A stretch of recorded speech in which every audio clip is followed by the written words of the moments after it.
మొదటి జ్యోతిర్లింగం గుజరాత్లో ఉన్నటువంటి సోమనాథ జ్యోతిర్లింగం. ఈ ఆలయం చంద్రుడిచే ప్రతిష్ఠింపబడింది. చంద్రుడిని సోముడు అని అంటారు. అందుకే ఈ ఆలయానికి సోమనాథ అని పేరు వచ్చింది. ఈ ఆలయం గుజరాత్ రాష్ట్రంలోని సౌరాష్ట్రలో ఉన్నది. తన పాప విమోచనానికై చంద్రుడి ఆలయాన్ని నిర్మించినట్టు మనకి చరిత్ర చెబుతుంది. మొదటిగా చంద్రుడి ఆలయాన్ని బంగారంతో నిర్మించాడు. ఈ ఆలయం చాలాసార్లు శత్రువుల దాడులు పాలయ్యింది. భారతదేశాన్ని గజ్నీ మొహమ్మద్ అల్లావుద్దీన్ ఖిల్జీ ఆక్రమించినప్పుడు ఈ ఆలయంలో సంపద మొత్తం కొల్లగొట్టి ఈ ఆలయాన్ని పలుసార్లు ధ్వంసం చేసినట్టు మన చరిత్ర చెబుతుంది. ఈ ఆలయాన్ని పలుసార్లు తిరిగి పునఃప్రతిష్ఠించారు.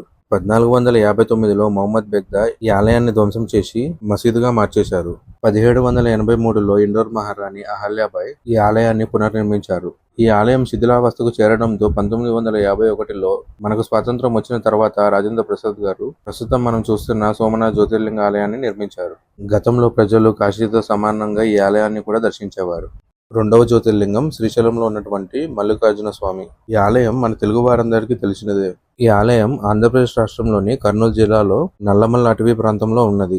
ఈ ఆలయం కేవలం హైదరాబాద్కి 220 కిలోమీటర్ల దూరంలోనే ఉంటుంది. శక్తిపీఠాలలో ఒకటైన భ్రమరాంబికా దేవి కూడా ఇక్కడే వెలిసింది. ఇక్కడ పరమేశ్వరుడు తన భార్యతో భ్రమరాంబ సహిత మల్లికార్జునుడిగా వెలిశాడు. శక్తిపీఠం జ్యోతిర్లింగం ఒకటే క్షేత్రంలో ఉండడంతో ఈ క్షేత్రం ఇప్పుడు భక్తులతో కిటకిటలాడుతూ ఉంటుంది. ఇక ఈ ఆలయ చరిత్ర చూస్తే పురాణాలలో వినాయకుడు సుబ్రహ్మణ్య స్వామి గణాధిపత్యం గురించి జరిగిన కథ మనకి తెలిసినదే. గణాధిపత్యం కోసం భూ ప్రదక్షిణ చేస్తున్న సమయంలో సుబ్రహ్మణ్య స్వామికి తనకంటే ముందుగా వినాయకుడు కనిపిస్తూ ఉంటాడు. పార్వతీ పరమేశ్వరుల అనుగ్రహం వల్లే ఇలా ముందుగా కనిపిస్తున్నాడని నందీశ్వరుడు సుబ్రహ్మణ్య స్వామికి చెప్తాడు. దానికి అలిగిన కుమారస్వామి క్రౌంచ పర్వతం పైకి వెళ్లిపోయి కార్తికేయుడిగా వెలుస్తాడు. తన తప్పిదం వల్లే ఇలా జరిగిందని తెలుసుకున్న నందీశ్వరుడు కృష్ణానది తీరంలో శ్రీశైల శిఖరంపై తపస్సు చేశాడు. దానికి ప్రసన్నుడైన పరమేశ్వరుడు భ్రమరాంబిక సమేత మల్లికార్జునుడుగా ఇదే క్షేత్రంలో వెలిశాడు. ప్రస్తుతం శ్రీశైలంలో ఉన్న శిఖరమే మనకి నందీశ్వరుడు తపస్సు చేసిన చోటుగా చెప్తారు. శ్రీశైలంలో తప్పకుండా చూడవలసిన ప్రదేశాలు: సాక్షి గణపతి, భ్రమరాంబిక మల్లికార్జున స్వామి, శ్రీశైల శిఖరం. శ్రీరాముడు వనవాసంలో ప్రతిష్ఠించిన 1000 లింగాలు, పాండవులు వనవాసంలో ప్రతిష్ఠించిన 5 లింగాలు ఇక్కడే ఉన్నట్టు చెప్తారు. మీలో ఎంతమంది శ్రీశైల క్షేత్రం దర్శించుకున్నారో కమెంట్ రూపంలో తెలియజేయండి. మూడవ జ్యోతిర్లింగం మధ్యప్రదేశ్లోని ఉజ్జయినిలో ఉన్న మహాకాళేశ్వర జ్యోతిర్లింగం. ఈ జ్యోతిర్లింగం స్వయంభూగా వెలిసినట్టుగా చెప్తారు. శక్తిపీఠాల్లో ఒకటైన ఉజ్జయిని మహాకాళి ఆలయం కూడా అతి సమీపంలోనే ఉంటుంది. ఈ ఆలయం క్షిప్రా నది ఒడ్డున ఉంటుంది. ఈ నగరంలో 7 సాగర తీర్థములు, 27 తీర్థాలు, 84 సిద్ధలింగాలు, 30 శివలింగాలు, అష్టభైరవులు, ఏకాదశ రుద్రులు, వందలాది దేవతా మందిరాలు, జలకుండములు ఈ క్షేత్రంలో కొలువై ఉన్నాయి. తాంత్రిక మంత్రాలతో నడుపుతున్న ఏకైక జ్యోతిర్లింగం ఇది. ఈ ఆలయంలో శ్మశానం నుంచి తెచ్చే బూడిదతో భస్మాభిషేకం ప్రపంచంలో మనం ఏ ఆలయంలో చూడము. ఈ ఆలయ ముఖద్వారం దక్షిణముఖంగా ఉండడం వల్ల కొంతమంది దక్షిణామూర్తిగా కొలుస్తారు. గర్భగుడి శ్రీచక్ర యంత్రం తిరగేసి ఉన్నట్టుగా ఉంటుంది. ఇక ఈ ఆలయ చరిత్ర చూస్తే పూర్వం చంద్రసేనుడు అనే మహారాజు ఉజ్జయినిని పరిపాలిస్తూ ఉండేవాడు. అతడు మహాశివభక్తుడు. ఒకనాడు చంద్రసేనుడు శివుడిని అర్చిస్తుండగా శత్రువులు రాజుని చంపడానికి గుడిని చుట్టుముడతారు. అప్పుడు శివుడు మహాకాలుని రూపం ధరించి తానే స్వయంగా శత్రువులను సంహరిస్తాడు. అప్పటి నుండి ఇక్కడ మహాకాళేశ్వరునిగా దర్శనమిస్తున్నాడు. ఈ ఆలయం 3 అంతస్తులుగా నిర్మించబడి ఉంటుంది. మొదటి అంతస్తులో మహాకాళలింగం, రెండవ అంతస్తులో ఓంకారలింగం, మూడవ అంతస్తులో నాగచంద్రేశ్వర లింగం ఉంటుంది. ఈ ఆలయంలో మహాకాళేశ్వర లింగాన్ని రోజుకో రూపంలో అలంకరిస్తూ ఉంటారు. ఈ ఆలయానికి సమీపంలోనే మనకి కాలభైరవ ఆలయం ఉంటుంది. ఈ కాలభైరవ ఆలయంలో మద్యం ప్రసాదంగా పెట్టడం విశేషంగా ఉంది. 4వ జ్యోతిర్లింగం ఓంకారేశ్వరం. ఈ ఆలయం మధ్యప్రదేశ్ రాష్ట్రంలోని ఖాండ్వా జిల్లాలో ఉన్నది. ఇక్కడ స్వామి వింధ్య పర్వతాల శ్రేణుల్లో నర్మదా నది ఒడ్డున మనకి దర్శనమిస్తాడు. ఈ క్షేత్రంలో స్వామివారు 2 లింగాలుగా ఉండి 2 పేర్లతో పూజించబడతాడు. ఒక లింగాన్ని ఓంకారేశ్వరుడు అని, రెండవ లింగాన్ని మమలేశ్వరుడు లేదా అమలేశ్వరుడు అని పిలుస్తారు. ఈ ఆలయం 4 అంతస్తులుగా నిర్మించబడింది. మొదటి అంతస్తులో ఓంకారేశ్వర స్వామి, రెండవ అంతస్తులో అమలేశ్వర లింగం, 3, 4 అంతస్తుల్లో ఉపాలయాలు, శివుడు మరియు అన్నపూర్ణాదేవి ఆలయాలు ఉన్నాయి. ఈ క్షేత్రాన్ని శివపురి అని కూడా పిలుస్తారు. ఈ క్షేత్రం ఓంకార రూపంలో ఉండడం వల్ల దీనికి ఓంకారేశ్వర జ్యోతిర్లింగం అని పేరు వచ్చింది. ఈ జ్యోతిర్లింగం ఉన్న ప్రదేశంలో నర్మదా నది 2 పాయలుగా చీరి నర్మదా కావేరిగా ప్రవహిస్తుంది. ఈ 2 పాయల మధ్యలో ఉన్న ప్రదేశాన్ని శివపురి అని పిలుస్తారు. స్వామివారి అభిషేక జలం నర్మదా నదిలో కలవడం వల్ల ఈ నదికి ప్రత్యేక పవిత్రత సంతరిస్తుంది. ఇక్కడ ఓంకారేశ్వరుని దర్శించుకున్న వారికి పునర్జన్మ ఉండదని, అన్నపూర్ణాదేవిని దర్శించుకున్న వారికి ఆకలి బాధలు ఉండవని నమ్ముతారు. మీలో ఎంతమంది ఓంకారేశ్వర జ్యోతిర్లింగాన్ని దర్శించుకున్నారో కమెంట్ రూపంలో తెలియజేయండి. 5వ జ్యోతిర్లింగం వైద్యనాథ స్వామి. ఈ ఆలయం జార్ఖండ్ రాష్ట్రంలోని దేవఘర్ అనే ప్రాంతంలో ఉన్నది. వైద్యనాథ స్వామిని స్థానికులు బాబా వైద్యనాథ్ అని కూడా పిలుస్తారు. కొంతమంది వైద్యనాథ్ జ్యోతిర్లింగం మహారాష్ట్రలోని పార్లీలో ఉన్నట్టు చెప్తారు. జ్యోతిర్లింగ స్తోత్రం ప్రకారం పార్ల్యాం వైద్యనాథంచ అని చెప్పబడి ఉంది. అందుకే మహారాష్ట్ర పార్లీలో ఉన్న వైద్యనాథ జ్యోతిర్లింగమే అసలైన జ్యోతిర్లింగం అని జనాలు నమ్ముతారు. కానీ శివపురాణం, మత్స్యపురాణం, దేవి భాగవతం వీటిని ఆధారాలు చేసుకుని చూస్తే జార్ఖండ్లో ఉన్న వైద్యనాథ ఆలయమే అసలైన జ్యోతిర్లింగం అని నిర్ధారించబడింది. అందుకే 5వ జ్యోతిర్లింగం దర్శించుకోవాలనుకునే వారు ఈ 2 ఆలయాలని దర్శించుకుంటారు. ఇక జార్ఖండ్లో ఉన్న ఆలయ చరిత్ర చూస్తే ఇక్కడ రావణాసురుడు పరమేశ్వరుడికై తపస్సు చేసినట్టు తెలుస్తుంది. ఈ ఆలయంలో శివగంగా తీర్థం ప్రత్యేకం. రావణాసురుడు ఈ ప్రదేశానికి వచ్చినప్పుడు ఈ ప్రదేశంలో నీళ్లు లేకపోవడంతో తన మోచేతితో మొత్తి ఈ తీర్థాన్ని సృష్టించినట్టుగా చెప్తారు. రావణాసురుడు ఆత్మలింగ కథ మనలో చాలా మందికి తెలిసినదే. తన తల్లి కోరికకై ఆత్మలింగం కోసం బయలుదేరిన రావణాసురుడు పార్వతీదేవి అందానికి ముగ్ధుడై పార్వతీదేవి కావాలని పరమశివుడిని కోరుతాడు. మహాశివుడు పార్వతిని రావణుడికి ఇస్తాడు. తిరిగి లంకకు వెళ్తున్నప్పుడు నారదుడు తనతో ఉన్నది పార్వతి కాదని తాటకి అని చెప్తాడు. పార్వతీదేవి పాతాళలోకంలో ఉందని చెప్పడంతో పాతాళలోకానికి బయలుదేరి అక్కడున్న మండోదరిని పార్వతి అనుకుని పెళ్లి చేసుకుంటాడు. తిరిగి లంకకి చేరుకున్న రావణుడిపై తల్లి ఆగ్రహించి ఆత్మలింగం తీసుకురమ్మని చెప్తుంది. అప్పుడు రావణుడు ఘోర తపస్సు చేసి ఎంతటికి శివుడు సాక్షాత్కారం కాకపోవడంతో తన 10 తలలను ఒక్కొక్కటిగా బలిదానం చేస్తాడు. దీనికి ప్రత్యక్షమైన మహాశివుడు ప్రసన్నుడై తనని యథావిధిగా చేస్తాడు. ఇక్కడ స్వామివారు వైద్యుడిగా వ్యవహరించడంతో వైద్యనాథ స్వామి అని పేరు వచ్చింది. మీలో ఎంతమంది 2 ఆలయాలు దర్శించుకున్నారో కమెంట్లో తెలియజేయండి. 6వ జ్యోతిర్లింగం నాగనాథేశ్వర ఆలయం. ఈ ఆలయం మహారాష్ట్ర రాష్ట్రంలోని ఔండాలో ఉన్నది. స్థానికులు ఇక్కడ మహాశివుని నాగనాథ్ అని, ఈ క్షేత్రాన్ని ఔండా నాగనాథ్ జ్యోతిర్లింగ్ అని, మరికొంతమంది ఔండా నాగేశ్వర జ్యోతిర్లింగ్ అని పిలుస్తారు. ఈ క్షేత్రం భూమి మీద ఏర్పడ్డ మొదటి జ్యోతిర్లింగ క్షేత్రంగా నమ్ముతారు. పాండవులు తమ అరణ్యవాసంలో భాగంగా దారుకావనంలో ఉన్నప్పుడు పాండవులే స్వయంగా ఈ ఆలయాన్ని నిర్మించినట్టు చెప్తారు. ఈ ఆలయంపై మొఘల్ చక్రవర్తి అయిన ఔరంగజేబు పలుసార్లు దాడులు చేసినట్టుగా చెప్తారు. ఇలా ఔరంగజేబు దాడులు చేస్తున్నప్పుడు ఒకనాడు చేతిలో త్రిశూలం పట్టుకుని ఒంటి నిండా పాములు ధరించి అఘోరాలు వాళ్లపై దాడి చేసి తరిమి కొట్టారు. అలా పలు దాడుల తర్వాత ఈ ఆలయం పూర్తిగా ధ్వంసం చేయబడింది. ఇండోర్ మహారాణి అహల్యాబాయ్ ఈ ఆలయాన్ని పునర్నిర్మించారు. ఇక ఈ ఆలయ చరిత్ర చూస్తే ఈ ఆలయంలో నంది శివుడికి ముందు భాగంలో కాకుండా వెనుక భాగంలో ఉంటుంది.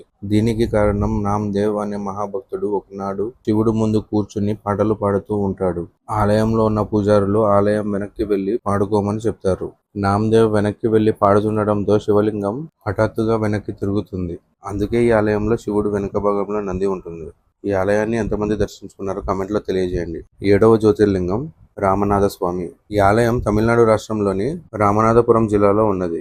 ఈ లింగం ఇసుకతో చేయబడినది. దీన్ని శ్రీరాముడు ప్రతిష్ఠించాడు. అందుకే దీనికి రామేశ్వరం అని పేరు వచ్చింది. ఇక ఈ ఆలయ చరిత్ర చూస్తే శ్రీరాముడు రావణుణ్ణి వధించిన తర్వాత సేతువుని దాటి భారతదేశానికి వస్తాడు.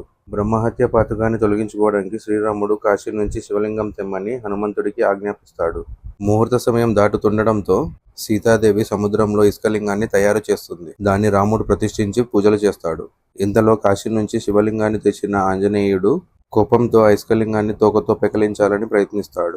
ఎంతటికీ సాధ్యం కాకపోవడంతో గర్వభంగమైన ఆంజనేయుడు ఇసుకలింగం పక్కన తాను తెచ్చిన శివలింగాన్ని ప్రతిష్ఠింపజేస్తాడు. రామేశ్వరంలో ఈ 2 లింగాలు ప్రతి ఒక్కరూ దర్శించుకుంటారు.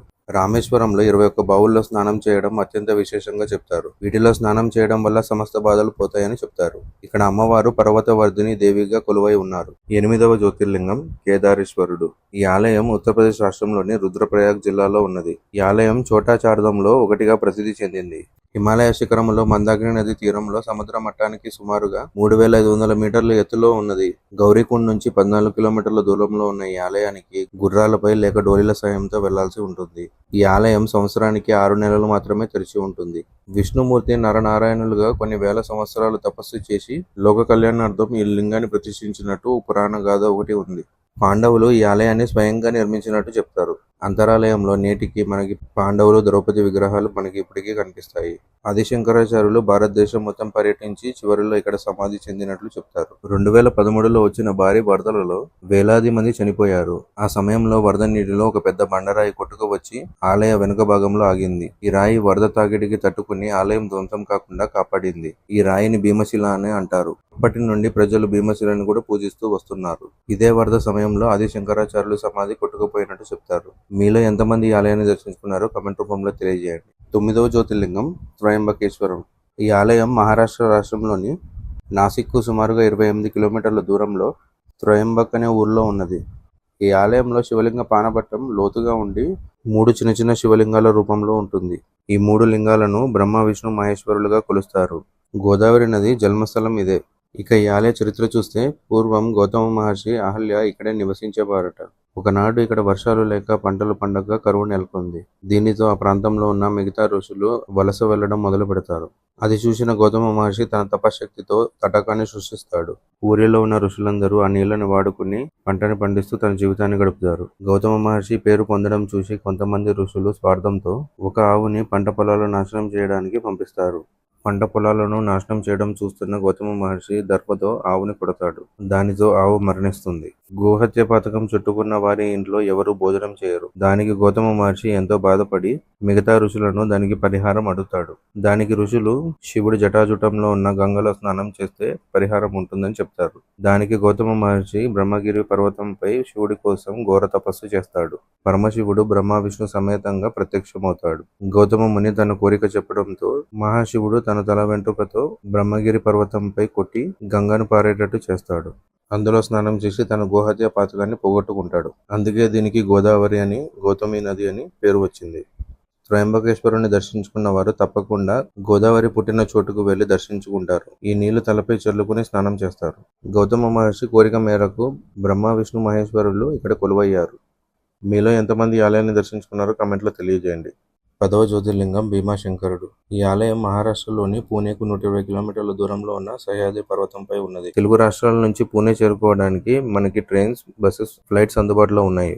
పూణే నుండి భీమాశంకర్కి చేరుకోవడానికి పొద్దున్న 5 గంటల నుండి మధ్యాహ్నం 1 గంట వరకు గంటకు బస్సు ఉంటుంది. ఇక్కడ స్వామివారిని దర్శించుకున్న వారికి భూత ప్రేత బాధలు ఉండవని చెబుతారు. ఇక ఈ ఆలయ చరిత్ర చూస్తే పూర్వం సహ్యాద్రి పర్వతంపై భీముడు అనే రాక్షస బాలుడు ఉండేవాడు. అతని తల్లి పేరు కర్కటి. ఒకనాడు భీముడు ఆటలాడుతూ తన తల్లితో తన తండ్రి ఎవరు అని అడుగుతాడు.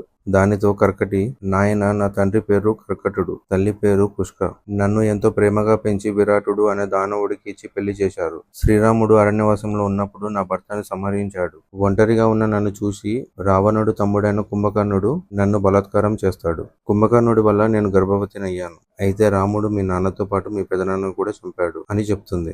ఇది విన్న భీముడు ఆగ్రహంతో బ్రహ్మకై 1000 సంవత్సరాలు తపస్సు చేసి అంతులేని సైన్యాన్ని వరంగా పొందుతాడు. దేవలోకంపై దండెత్తి ఇంద్రుణ్ణి ఓడిస్తాడు. ప్రస్తుతం ఈ ఆలయం ఉన్న చోట సహ్యాద్రి పర్వతంపై సుదర్శనుడు అనే రాజు పరిపాలిస్తూ ఉండేవాడు.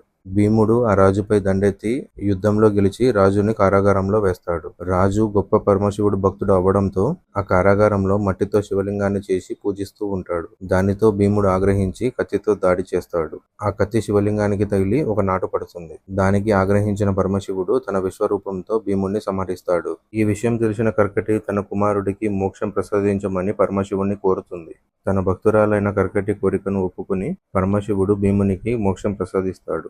భీముని పేరుతోనే ఇక్కడ భీమాశంకరుడుగా వెలుస్తాడు. అందుకే ఈ ఆలయాన్ని దర్శించుకున్న వారికి గ్రహ పీడ బాధలు, శత్రు బాధలు ఉండవని చెప్తారు. మీలో ఎంతమంది ఈ ఆలయాన్ని దర్శించుకున్నారో కామెంట్లో తెలియజేయండి. 11వ జ్యోతిర్లింగం కృష్ణేశ్వరుడు.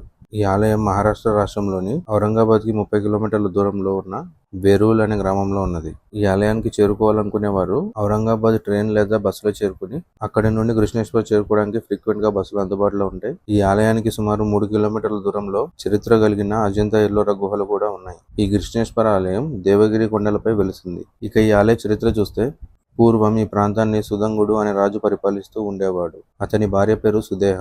వీళ్ళిద్దరూ గొప్ప శివభక్తులు. వీరిద్దరికి సంతానం కలగకపోవడంతో సుదేహ తన చెల్లెలైన గ్రీష్మను సుదంగుడికిచ్చి వివాహం చేయాలని నిర్ణయిస్తుంది. కానీ సుదంగుడు సవతి పోరు చాలా ఇబ్బందికరమైనదని ఒప్పుకోడు. సుదేహ తాము ఎప్పుడు గొడవ పడమని, సంతోషంగా ఉంటామని సుదంగుడిని ఒప్పిస్తుంది. గ్రీష్మను వివాహం చేసుకుని వాళ్ళకి ఏడాదిలో సంతానం కలుగుతుంది. చుట్టుపక్కల వారు సుదంగుణ్ణి, గ్రీష్మను పొగుడుతుండడం చూసి సుదేహకు ఈర్ష్య కలుగుతుంది. ఒకరోజు గ్రీష్మ సంతానాన్ని సుదేహ చంపి శివతీర్థంలో పడేస్తుంది. ఆ బాధతో గ్రీష్మ శివుని స్తుతిస్తూ తన అక్క వల్ల ఇలా జరిగిందని వేడుకుంటుంది. దానికి శివుడు ప్రత్యక్షమై ఆగ్రహంతో సుదేహను తన 3వ కన్నుతో భస్మం చేయడానికి చూస్తాడు. అప్పుడు గ్రీష్మ తన వల్లే శివ సాక్షాత్కారం జరిగిందని తనను వదిలిపెట్టమని చెప్తుంది. పరమశివుడు ప్రసన్నుడై సుదేహను విడిచిపెడతాడు. మరణించిన సంతానాన్ని తిరిగి బతికిస్తాడు. అప్పుడు గ్రీష్మ కోరిక మేరకు పరమశివుడు కలియుగాంతం వరకు తాను ఇక్కడే గిషమేశ్వరుడుగా కొలువై ఉంటానని వరమిస్తాడు. కాలక్రమేణా జనాలు కృష్ణేశ్వరుడు అని పిలుస్తున్నారు. ఈ ఆలయం మహమ్మదీయుల దాడుల్లో పలుసార్లు ధ్వంసం చేయబడ్డది. చివరిగా ఇండోర్ మహారాణి అహల్యాబాయి ఈ ఆలయాన్ని తిరిగి నిర్మించారు. 12వ జ్యోతిర్లింగం కాశీ విశ్వేశ్వరుడు. ఈ ఆలయం ఉత్తరప్రదేశ్ రాష్ట్రంలోని వారణాసిలో ఉన్నది. ఈ ఆలయం భారతదేశంలోని అతి పురాతన ఆలయాల్లో ఒకటి.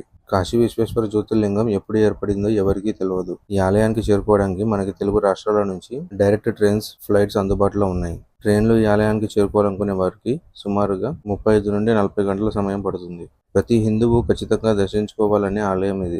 గంగానది ఒడ్డున ఉన్న ఈ ఆలయం అతి పురాతన క్షేత్రాలలో ఒకటిగా, 12 జ్యోతిర్లింగాలలో ఒకటి, మోక్షాన్ని ప్రసాదించే సప్త మోక్షపురులలో ఒకటిగా ప్రసిద్ధిగాంచింది. ఇక్కడ గంగా నదిలో స్నానం చేసే వారికి సమస్త పాపాలు తొలగుతాయని చెప్తారు. ఈ క్షేత్రంలో గంగా హారతి ప్రత్యేకం. మనకి కొన్ని శ్లోకాల ప్రకారం కాశీలో మరణించిన వారికి మోక్షం ప్రసాదిస్తుందని చెప్తారు. అందుకే కోట్లాది మంది భక్తులు తమ చివరి రోజుల్లో కాశీలో నివసించాలని ప్రయత్నిస్తారు. కాశీలో మణికర్ణిక ఘాట్లో నిత్యం శవాలు కాలుతూనే ఉంటాయి. ఈ క్షేత్రంలో అన్నపూర్ణాదేవి వరము వల్ల ఎప్పటికీ అన్నానికి లోటు ఉండదు. దీనికి శివపార్వతుల ఒక చరిత్ర ఉన్నది. ఒకనాడు పరమశివుడు సృష్టిలో ఉన్న ప్రతి ఒక్కటి మాయే, అన్నం కూడా మాయే అని చెప్తాడు. దానికి ఆగ్రహించిన పార్వతి కాశీ క్షేత్రం వదిలి వెళ్లిపోతుంది. తాను కాశీ క్షేత్రం వదిలి వెళ్లడంతో తినడానికి కూడా తిండి లేక కరువుతో అలమటిస్తారు. అప్పుడు శివుడు తన తప్పుని ఒప్పుకొని అన్నపూర్ణాదేవి వద్ద భిక్షాటన చేసినట్టు మనకి చరిత్ర చెప్తుంది. అందుకే కాశీలో ఎప్పుడు కరువు ఉండదు. ఈ ఆలయం కూడా మహమ్మదీయుల దాడుల్లో పలుసార్లు ధ్వంసం చేయబడ్డది. ఇండోర్ మహారాణి అహల్యాబాయి ఈ ఆలయాన్ని తిరిగి నిర్మించారు. అహల్యాబాయి ఈ ఆలయాన్నే కాదు, సోమనాథ జ్యోతిర్లింగాన్ని, కృష్ణేశ్వర ఆలయాన్ని కూడా నిర్మించారు. దీనితో 12 జ్యోతిర్లింగాల ఆలయాల వివరాలు పూర్తవుతున్నాయి. 12 జ్యోతిర్లింగాల స్తోత్రం. సౌరాష్ట్రే సోమనాథం చ శ్రీశైలే మల్లికార్జునం ఉజ్జయిన్యం మహాకాలం ఓంకారేత్వ మమలేశ్వరం ప్రజ్వల్యం వైద్యనాథం చ డాకిన్యాం భీమశంకరం సేతుబంధేతు రామేశం నాగేశం దారుకావనే వారాణస్యాంతు విశ్వేశం త్రయంబకం గౌతమీతటే హిమాలయేతు కేదారం కృష్ణేశాంచ శివాలయే ఏతాని జ్యోతిర్లింగాని సాయం ప్రాతః పఠేన్నరః సప్తజన్మ కృతం పాపం స్మరణేన వినశ్యతి. ఇది 12 జ్యోతిర్లింగ స్మరణం సంపూర్ణం. ఈ స్తోత్రం పఠించిన వారికి 7 జన్మల పాపం తొలగిపోతుందని చెప్తారు. నెక్స్ట్ వీడియోస్లో మిగతా ప్రసిద్ధ క్షేత్రాల గురించి తెలుసుకుందాం. మీరు ఎన్ని జ్యోతిర్లింగాలు దర్శించుకున్నారో కామెంట్లో తెలియజేయండి.